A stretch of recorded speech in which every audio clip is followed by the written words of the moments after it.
नमस्कार. संडे नाईटच्या पॉडकास्टमध्ये मी मनाली तुम्हा सगळ्यांचं मनापासून स्वागत करते. हा या सिरीजचा पहिलाच एपिसोड आहे. इनफॅक्ट तुम्ही जर चॅनल बघितलं असेल तर मी अजून सुरुवातच करते आहे. रोज वेगवेगळे एपिसोड्स आणि वेगवेगळ्या विषयांवरती व्हिडिओज बनवण्याचा मी प्रयत्न करते. तर मी विचार केला की मला पॉडकास्ट कधीपासून करायचंच होतं. विचार करत होते की नक्की कोणत्या विषयावरती पॉडकास्ट करावं आणि काय सिरीजचं नाव असेल आणि काय त्याचा जॉनर असेल. तर या चॅनलवरती यापुढे मी विविध विषयांवरच्या पॉडकास्टच्या सिरीज घेऊन येणार आहे. म्हणजे कलेशी संबंधित पॉडकास्टची एक वेगळी सिरीज असेल, त्यानंतर पुस्तकांविषयीची जी सिरीज आहे ती एक वेगळी सिरीज असेल, त्यानंतर काय इन्स्पिरेशनल, मोटिवेशनल किंवा आध्यात्मिक विचार यांची एक देवाणघेवाण किंवा याच्यावर एक चर्चा जी आहे त्याच्यासाठी एक वेगळं पॉडकास्ट असेल. आणि अशा विविध गोष्टींचा आपण डिस्कशन या चॅनलवरती करत राहणार आहोत. तर सगळ्यात आधी माझ्या मनात विचार आला की आज शनिवारची रात्र आहे ज्या दिवशी मी हे पॉडकास्ट रेकॉर्ड करते.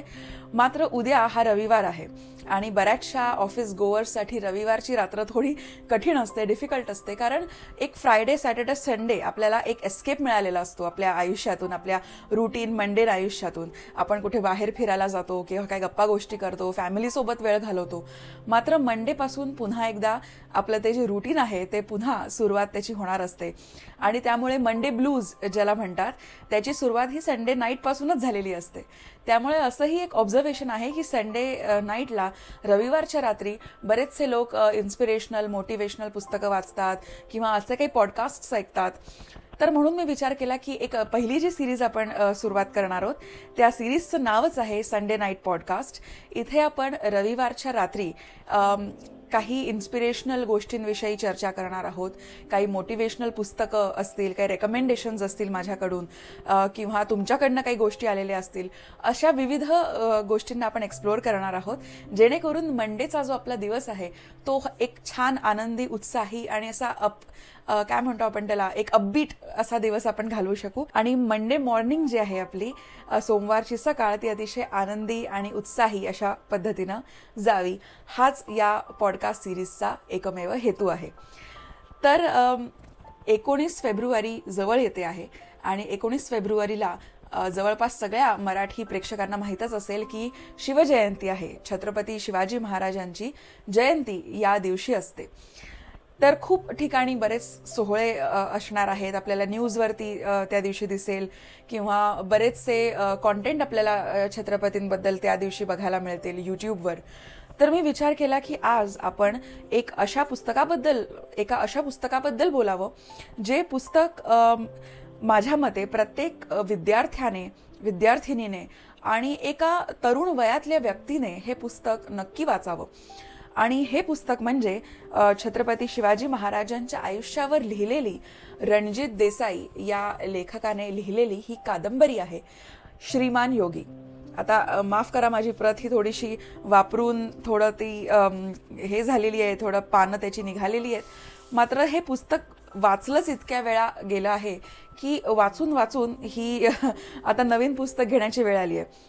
छत्रपती शिवाजी महाराजांच्या आयुष्यावर आजवर अनेक पुस्तकं येऊन गेली आहेत आणि अद्याप पुढे सुद्धा येतील.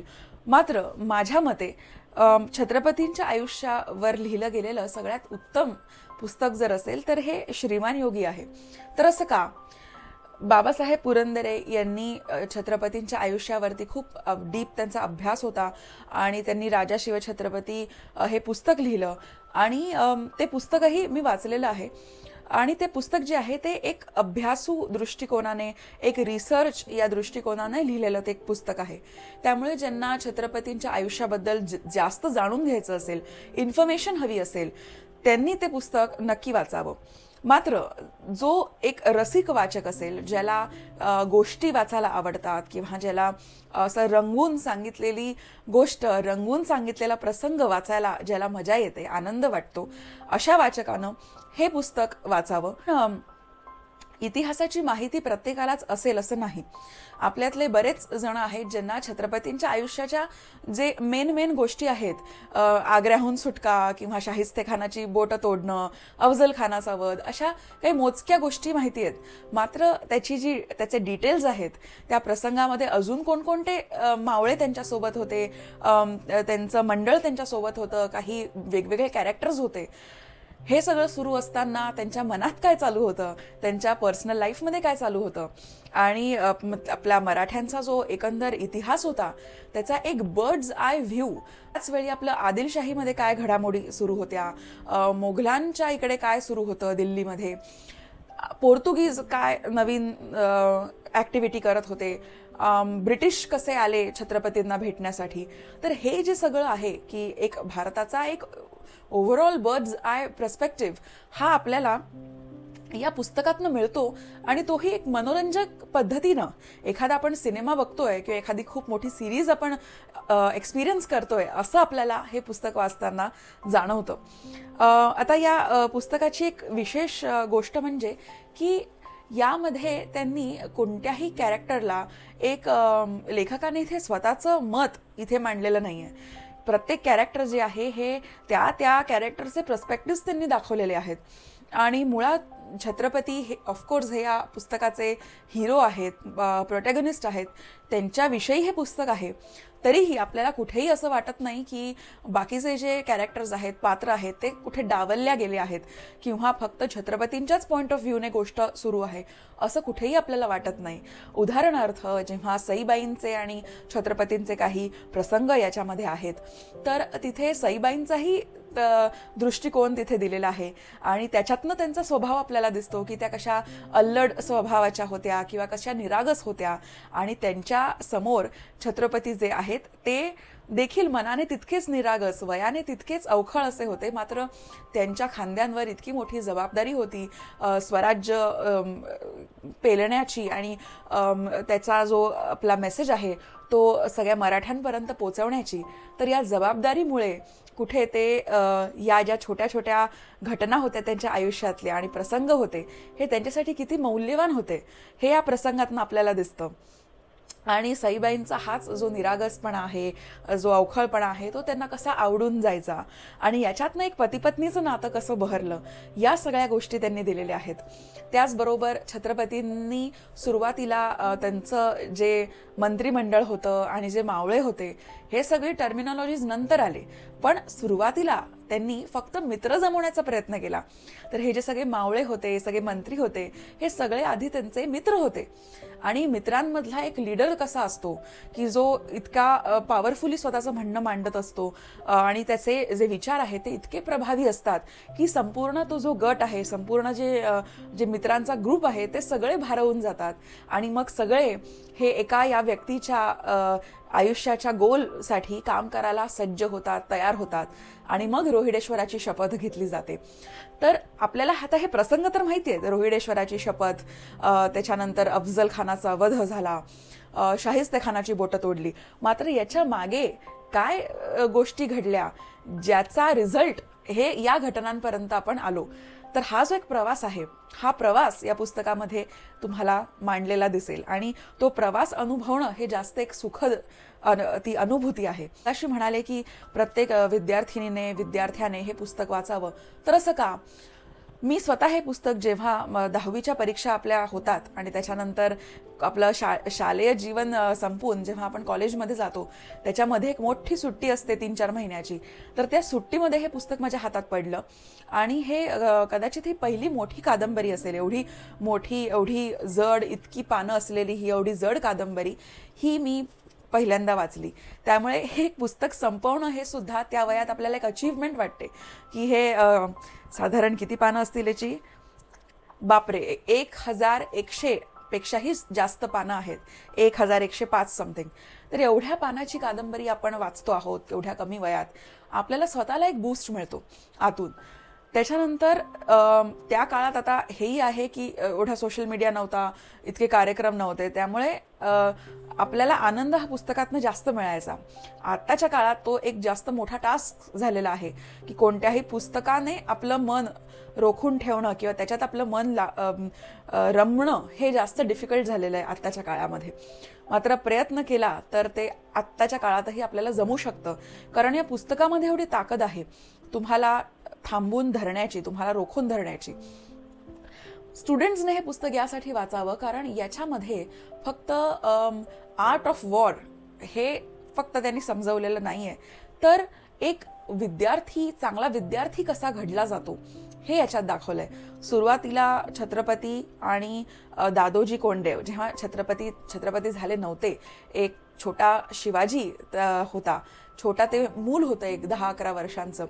तर बाल शिवाजी आणि दादोजी कोंडदेव यांचं एक नातं त्यांनी येथे खूप सुंदर पद्धतीनं मांडलेलं आहे की भले ते राजे होते किंवा भले त्यांचा हुद्दा, त्यांच्या परिवाराचा हुद्दा मोठा होता, तरी दादोजी कोंडदेव यांच्या समोर ते अगदी एका विद्यार्थ्यासारखे नतमस्तक असायचे.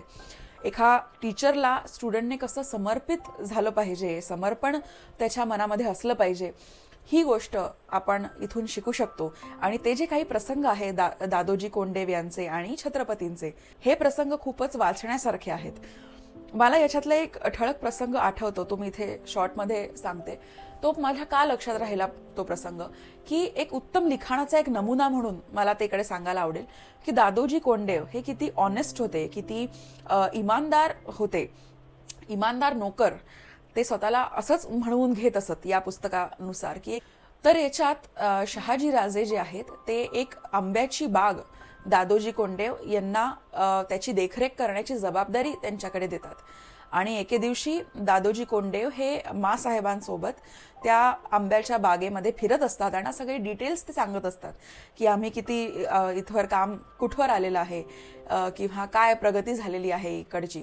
तर हे सांगता सांगता त्यांचं लक्ष एका झाडाकडे जातं आणि त्या झाडावर एक छान असा आंबा, एक टवटवीत आंबा जो पिकलेला आहे, पिवळ्या रंगाचा, छान सुगंध येतोय त्या आंब्यातून. तर दादोजी कोंडदेव ते फळ पाहतात आणि कुणास ठाऊक काय होतं, तो एक क्षण ते स्वतःला विसरून जातात आणि तो आंबा ते तोडतात आणि ते खायला जातात. आणि तेवढ्यात त्यांना रिअलायझेशन होतं की हे मी काय करतोय.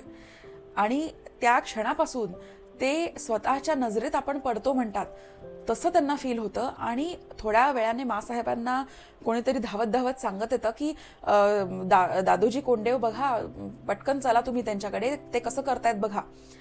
तर बाल शिवाजी, त्यानंतर मासाहेब हे सगळे दादोजी कोंडदेवांच्या घरी जातात आणि बघतात तर काय, दादोजी कोंडदेव यांचे दोन्ही हात 2 जणांनी पकडून ठेवलेले आहेत. त्यांची पत्नी तिथे ढसाढसा रडते आहे आणि दादोजी कोंडदेव जे आहेत ते तलवारीनं स्वतःचा हात छाटायला निघालेले आहेत. तर मासाहेब त्यांना येऊन विचारतात की हे तुम्ही काय करताय. तर तेव्हा ते जे एक्सप्लेनेशन देतात ते ऐकून आपल्याला वाचून थक्क आपण होऊन जातो. ते म्हणतात की ही जी बाग आहे याचा मी आंबा तोडला, हे मी कोणत्या हक्कानं मी ही गोष्ट केली, हे मी केलंच कसं.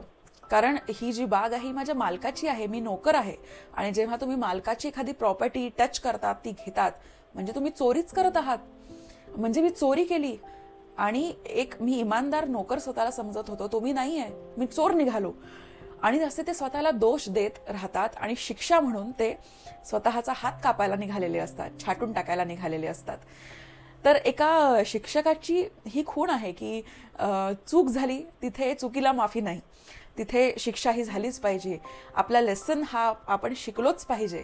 हा एक जो अप्रोच आहे हा या प्रसंगातनं आपल्याला कळून येतो. आणि पुढे काय होतं आणि कशी गोष्ट पुढे जाते हे तुम्ही पुस्तकातनं तुम्हाला वाचलं तर जास्त आनंद मिळेल मी सांगण्यापेक्षा. पण असं एक मी उदाहरण दिलं, असे अनेक प्रसंग या पुस्तकात दिलेले आहेत. आणि त्यामुळे मला असं वाटतं की प्रत्येक विद्यार्थ्याने हे पुस्तक नक्की वाचावं. त्यानंतर जे ऑफिस गोवर्स आहेत किंवा तिशीत आहेत, 20s मध्ये आहेत, अशा लोकांना देखील या पुस्तकातनं घेण्यासारखं बरंच काही आहे. पण तुम्ही जेव्हा हे पुस्तक वाचाल तेव्हा छत्रपतींच्या आयुष्यात असे अनेक अप्स अँड डाऊन्स येऊन गेलेले आहेत जे एक्स्ट्रीम आहेत. म्हणजे आज यश आहे तर दुसऱ्या दिवशी पुन्हा अपयश आहे, मग नैराश्य आहे, मग इतके वर्ष मेहनत करून जे स्वराज्य बनवलं, जे रचलं, ते मिर्झा राजे जयसिंग यांच्या सोबत तह करताना ते सगळं हातचं निघून गेलं. पुन्हा पुनश्च हरिओम त्यांनी कसा केला. हे सगळं वाचत असताना आपल्याला एक जाणीव होते की हे किती मोठ्या लेवलवरती हे सगळे उलाढाली घडत होत्या. म्हणजे आपण म्हणतो ना इंग्लिशमध्ये की so much was on stake. इतक्या गोष्टी पणाला लागलेल्या होत्या की एक छोटी चूक आणि संपूर्ण राज्य, संपूर्ण राष्ट्र, सगळ्यांवर त्याचा इफेक्ट होणार होता. त्यामुळे त्या व्यक्तीच्या मनावर किती प्रेशर असेल, किती ताण असेल, किती जबाबदारीची जाणीव असेल, या सगळ्या गोष्टी आपल्याला हे पुस्तक वाचताना जाणवतात आणि मग त्याच्या समोर आपल्याला आपलं हे आयुष्य, आपल्या छोट्या मोठ्या गोष्टी, आपले प्रॉब्लेम्स, आपल्या ऑफिस पॉलिटिक्स किंवा कामाच्या ठिकाणाची नेगेटिव्हिटी किंवा घरची भांडणं, या गोष्टी आपल्याला फारच क्षुल्लक वाटायला लागतात आणि त्यामुळे एक इन्स्पिरेशन आपल्याला या पुस्तकातनं मिळतं की वाह, जर छत्रपती हे सगळं करतायत तर आपण त्यांचे वारस आहोत. आपण या पुस्तकातनं जर आपण ह्या गोष्टी सगळ्या घेतल्या तर आपणही थोड्याफार प्रमाणात आपल्या आयुष्यात त्यांची जी तत्व आहेत, त्यांचे जे मोराल्स आहेत, प्रिन्सिपल्स आहेत, ते आपण इम्प्लिमेंट करू शकू आणि आपलं आयुष्य देखील एका पद्धतीनं आपण सुधरवू शकू. त्याची लेवल, त्याची क्वालिटी आपण चांगली करू शकू. तर म्हणून मी रेकमेंड करेन की जर तुमच्याकडे वेळ असेल तर 2-3 महिने स्वतःला द्या आणि हे पुस्तक बिट बाय बिट वाचा. कदाचित एका बसने हे पूर्ण होण्यासारखं पुस्तकच नाहीये, वेळ लागेल, पण ही गॅरंटी मी नक्की देते की तुम्ही जेव्हा हे पुस्तक वाचायला घ्याल तेव्हा तुम्ही पुन्हा पुढच्या वेळेस कधी हे पुस्तक माझ्या हातात येतंय आणि पुढचा चॅप्टर मी कधी सुरू करू शकेन याची ओढ तुम्हाला नक्की लागेल, ही गॅरंटी मी तुम्हाला देते. तर हा होता संडे नाईट पॉडकास्टचा पहिला एपिसोड आणि आजपासून एव्हरी संडे नाईट आपण असेच एपिसोड्स करणार आहोत. पुढच्या एपिसोडसाठी तुमचे काही फीडबॅक्स असतील, काही सजेशन्स असतील, काही रेकमेंडेशन्स असतील, असे काही विषय असतील जे आपल्याला कव्हर करता येतील तर नक्की खाली कमेंट्समध्ये मेन्शन करा. आणि हे नवीन चॅनल आहे, छोटं चॅनल आहे, नवीन व्हिडिओज मी टाकण्याचा प्रयत्न करतेच आहे. तर जर तुम्हाला कंटेंट आवडत असेल, इंटरेस्ट वाटत असेल तर सबस्क्राईब नक्की करा आणि बेल आयकन वाजवा, म्हणजे पुढचा जेव्हा मी व्हिडिओ टाकेन तेव्हा त्याचं नोटिफिकेशन तुम्हाला गेलेलं असेल आणि या चॅनलच्या व्ह्यू काउंटसाठी ती गोष्ट मला उपयुक्त ठरेल. उद्याचा सोमवार ही एक नवी सुरुवात असेल, एक पॉझिटिव्ह सुरुवात असेल. गुड नाईट, शुभरात्री.